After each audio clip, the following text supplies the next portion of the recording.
உடல்நலக் குறைவால் காலமான வன்னியர் சங்க தலைவர் காடுவெட்டி குருவின் மறக்க முடியாத நாள். சூரியன பெக்கமில்ல, சந்திரன சாட்சி இல்ல,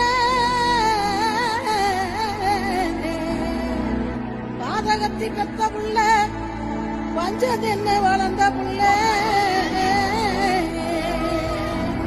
ஊரெல்லாம் கோயிலப்பா, கோயிலெல்லாம் சாமியப்பா, ஒத்த கூடம் கூட இல்லையப்பா, எங்க குடும்பத்துல ஒருத்தரப்பா, கவசத்தையும் கண்டதில்ல, எந்த குண்டலமும் கூட இல்ல.